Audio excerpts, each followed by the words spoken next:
At this point, I'd like to introduce you to Pastor Horner, who is an assistant with the bishop. I was so pleased that he wanted to be with us here today. And he is one in charge of many hats under the Metropolitan Synod, but is actually assigned by the National Church to look at different issues such as mission work, evangelization, and many other such congregational matters for the National Church. And he's appointed to the Synod. And a person who has come today to be with us and to share the Word of God and to visit amongst us. So thank you for being with us, Pastor Horner.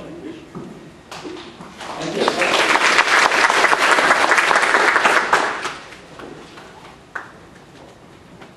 It's truly a pleasure. I'm not going to be able to see that.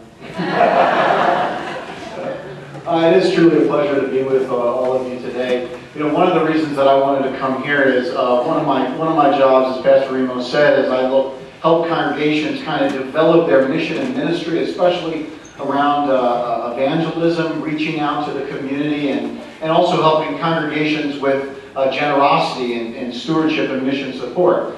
So one of the reasons that I wanted to come here is this congregation for the last couple of years has shown the most growth of any congregation. I don't know if I said that to you, but it's shown the most growth of any congregation in the Metropolitan New York Synod.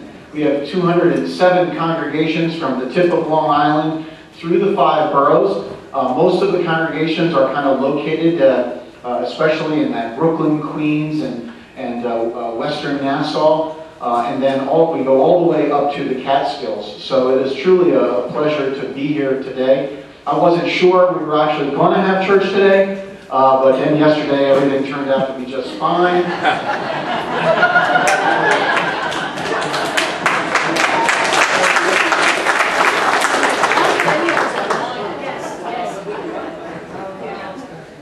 I'm sure there were a few people that were raptured, but I see you're all here.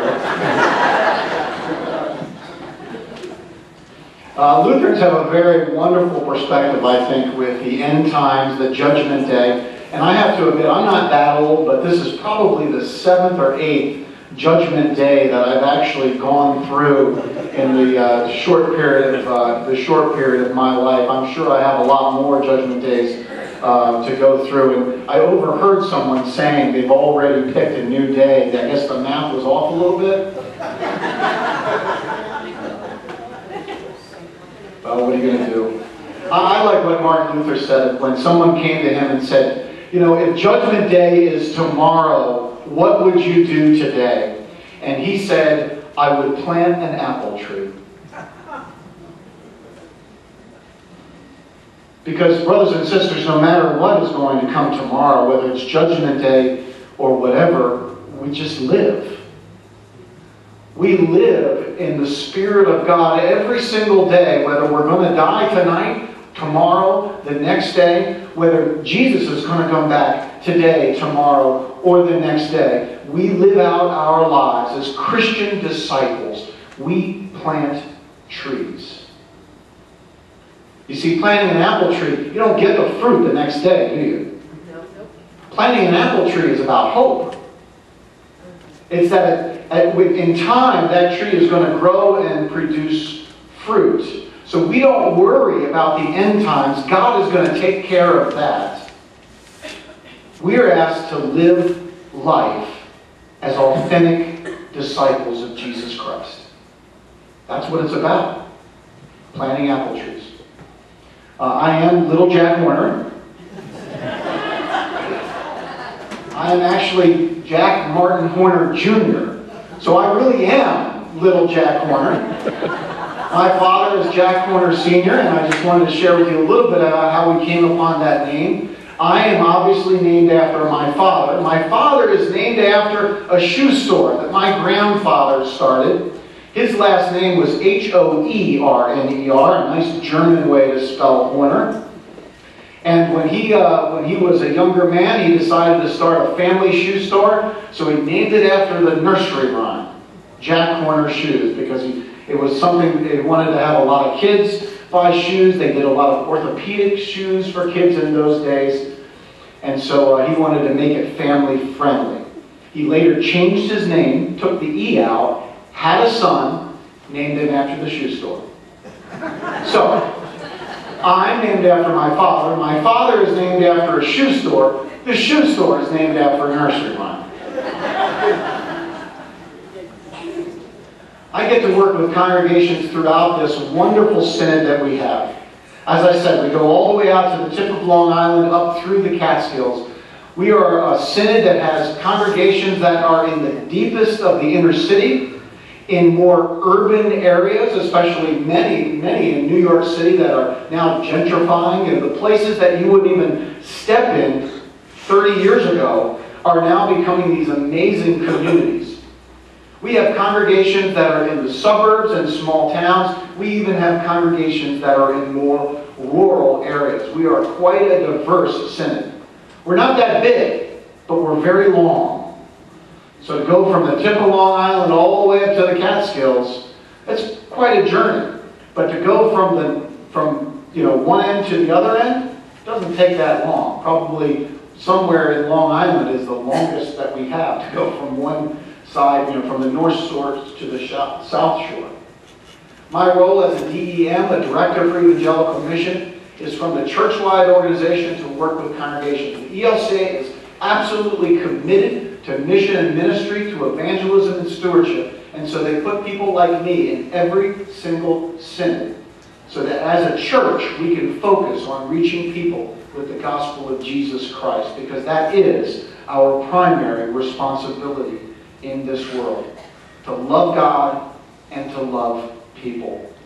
And so on behalf of Bishop Rimbaud and the whole staff that are also preaching throughout this conference, I want to say thank you for allowing me to be a part of this worship service, to come here and to meet all of you and to experience your fine fellowship as I've had since this morning. I also want to thank you for Pastor Remo, for the work that he does, for all the leaders that have really grown this ministry here in Levittown. We appreciate all the work, all the hard gospel work that you do. Yes, I was happy to be a part of the Reshaping Life, Discovering Discipline. I would have preferred to be able to come on Mother's Day, when we could have done hearts and love and moms. That looked like a much easier topic than to deal with discovering discipline. But there are a couple things that happened in the last couple weeks that have made that topic a little bit easier for me. My son has recently has decided what college he's going to go to. He was being recruited for lacrosse and for football, primarily in Division III schools, and he finally decided, okay, this is where he's going to go. And 2 days ago, he received a packet in the mail. It was about this thick, maybe 30 pages, both sides. It was the training manual for football. This week, he begins what he needs to do to be ready for August 13th when I drop him off for school. It had different kinds of running exercises, 10-yard sprints, 20-yard sprints, 60-yard sprints. It had 2-mile runs, everything laid out exactly. This is what we want you to do. It had a weightlifting regimen that I hardly could understand, because there were like math computations to make sure that you had the right amount of weight for what you were trying to do. It was a complicated thing. The idea behind it, of course, is that if he follows through, if he does these things, he is going to be a stronger football player. He is going to be a faster football player. He is going to be ready for what he is going to be experiencing when August rolls around. And that's right around the corner. So they want their athletes to be ready, that when they hit the field, they're going to be able to do what they need to do, because after all, the football team wants to win. They want to succeed. They want to be the best that they can be. And so they have these exercises, these disciplines that they must do, that they must go through, so that they are prepared for the athletic competition, for the battles that they're going to have on the football field.